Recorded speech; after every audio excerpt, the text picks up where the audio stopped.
Now, the main event. Here is my Quran. It is printed in English and Arabic, so it's a completely legit official Quran. I have bookmarked several passages, and the passages I've bookmarked with bacon, because raw bacon makes the best Quranic bookmark. I'm just going to go through these in order from front to back and read them off, and then once I've read them off, I will tear the page out of the Quran, put it in my fire bowl, and ignite it here. First one, you might want to jot these down. Surah 2, verse 191.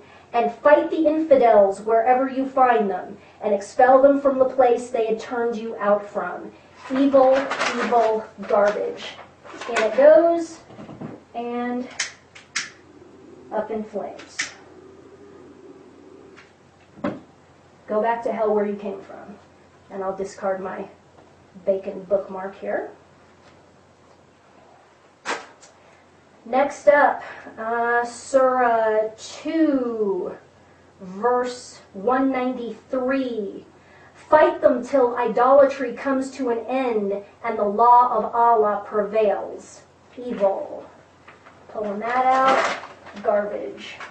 On fire. Burn, baby, burn. Next up, pull my bacon bookmark out. Oh, the smell is divine, by the way. All right, we are in Surah 4, verse 24. Also forbidden are married women unless they are captives of war. Such is the decree of Allah. What this is talking about is who a man can or cannot have sex with. So what this is doing is it is ratifying the rape of women captured in jihad. Let me read it again. This is Surah 4:24. Also forbidden are married women unless they are captives of war. Such is the decree of Allah. Well, Allah is an evil son of a bitch, so he can go to hell. Next up is also within 4:24. Then give those of these women you have enjoyed the agreed dower. It will not be sinful if you agree to something else by mutual consent after having settled the dowry. Allah is certainly all-knowing and all-wise. What this verse is doing is it's ratifying prostitution. If a man pays a woman a dower or a dowry, a certain quantity of money, he can have sex with her without obligation. And certainly Allah is all-knowing and all-wise because Allah is an evil son of a bitch. All right, next, on to Surah 4:34. This is talking to a man who one of his many wives will not have sex with him willingly. This is 4:34. As for women you feel are averse, talk to them persuasively. Then leave them alone in bed without molesting them. Then beat them and go to bed with them when they are willing. So this ratifies beating your wife if she won't have sex with you. Evil, evil, evil. And we'll burn this, because that has no place in a civilized society. Next up, let's go to, this is Surah 5:33.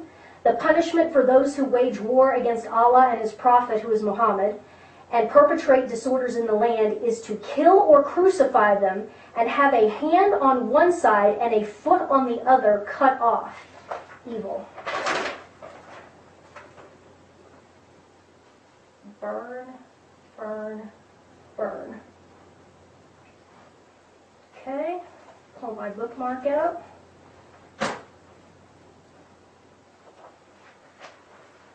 Next up, we're in Surah 8.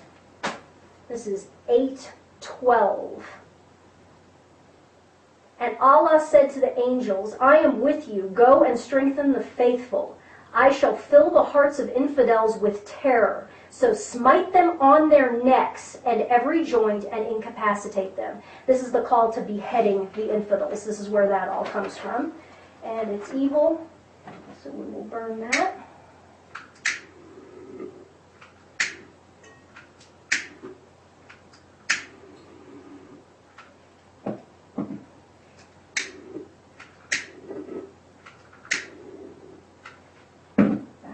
where you came from.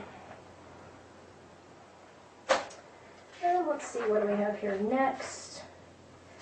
We have Surah 9. Surah 9, verse 5. This is the big one. But when these months prohibited for fighting are over, slay the idolaters wherever you find them, and take them captive or besiege them, and lie in wait for them at every likely place. Next up, still in wonderful Surah 9, verse 29. Fight those people of the book who do not believe. By the way, Judeo-Christians, that's us, people of the book. Fight those people of the book who do not believe in Allah and the last day. Do not prohibit what Allah and His apostle have forbidden, nor accept divine law until all of them pay the jizya tax in submission. Evil. Not paying no frickin' tax. Burn, burn, burn. Next up, still in good old Surah 9, verse 80. Whether you plead forgiveness for them or not, Allah will not forgive them, even though you plead 70 times, for they disbelieved in Allah and His apostle, and Allah does not show transgressors the way. Evil.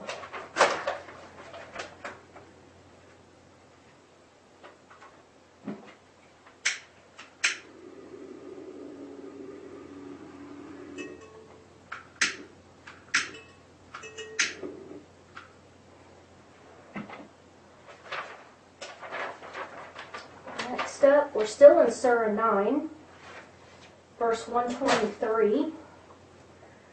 O believers, murder the unbelievers around you, and let them find harshness in you.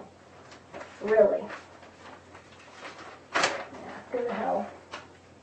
There you go.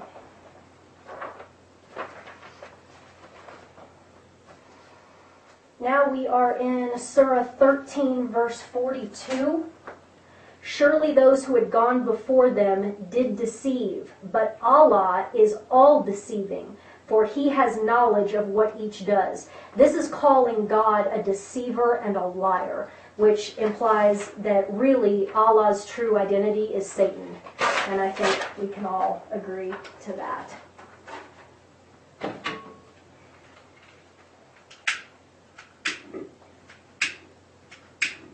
Go back to hell, Allah, from whence you came.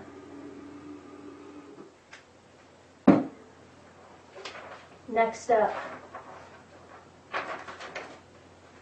Surah 23, verse 1. The true believers will be successful who are humble in their service, who shun all frivolities, who strive for betterment, who guard their sex, except from their wives and women slaves of old. This ratifies concubinage. Evil. And we'll burn that.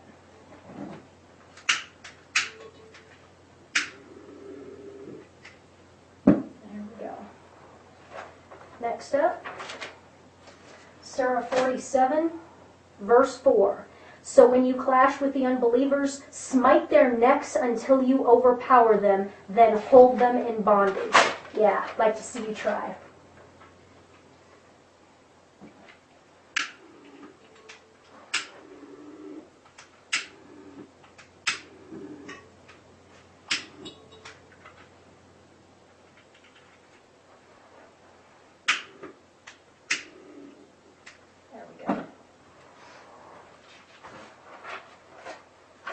Next up, Surah 52, verse 24.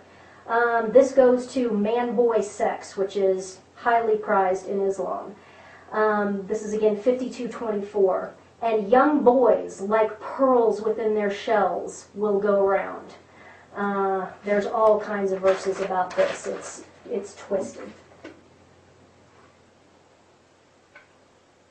And I'll be writing an essay on homosexuality and homosexual pedophilia and heterosexual pedophilia within Islam very, very shortly. because it's a cultural norm. Next up is Surah 56, verse 17. Again, boys of never-ending bloom will pass round to them cups and decanters. Never-ending bloom means never-ending pubescence. And that's what the Muslim man is taught to find sexually attractive, is prepubescent and pubescent boys. It's truly, truly disgusting. Most men, or most boys in Islamic culture do not escape their childhood without being anally and orally raped by men. And then they, in turn, perpetuate the cycle of sexual abuse. And most men in Islamic cultures are homosexuals/homosexual pedophiles. Now to Surah 65, divorce, 65:4. As for your women who have lost hope of menstruation, and in case you have doubt, the prescribed period of waiting for them is 3 months, as also for those who have not menstruated yet. What this is doing is ratifying sex with prepubescent girls. Let me read it again. As for your women who have lost hope of menstruation, that would be older women, and in case you have a doubt, the prescribed period of waiting for them is 3 months, as also for those who have not menstruated yet. So this is ratifying sex with girls who are, under 12, 13 years old, which is evil. There is no other word for that. It's evil. So we'll burn that. And then finally, last citation here is Surah 76. Verse 19, and boys of everlasting youth will go about attending them. Looking at them, you would think that they were pearls dispersed. Again, young boys as sex objects. Disgusting. Filthy, evil, satanic, disgusting. The whole thing, front to back. I just picked out a few. Every single page has something like that. There's either ratification of rape, ratification of sex with boys, or violence, violence, violence, kill, maim, behead, show no mercy, blah, blah, blah. This is evil. Evil, evil garbage. And it will be a cold day in hell before I bow down to this crap. I would encourage all of you out there watching who share my feelings to do something similar, because we have to make a stand right here and right now. We can't wait around 20 years. We can't wait a generation for our kids to fight this war for us. This war is on us right here and right now. Either we make our stand right here or it's over. Burn a Quran. Put it on YouTube. Show the world that we are not going to back down. Backing down is not what Christianity is about. There's a reason why the church on earth is called the church militant. Okay? You can come after me if you want, boys. You come after me. That's fine. I have no problem laying down my life for my fellow Americans, for my fellow human beings, and for the church. I have no problem with that. Come and get it. But I'm not going to lay down. That is not what Christ commands. There are times when we have to fight. We fight evil. We fight the evil in the world, and this crap is evil.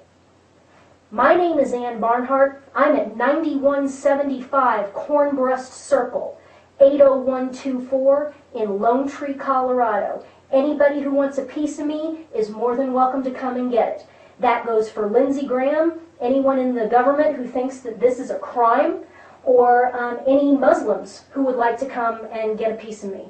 I've had enough of this crap. I'm not going to bow. I am not going to submit to Islam, ever.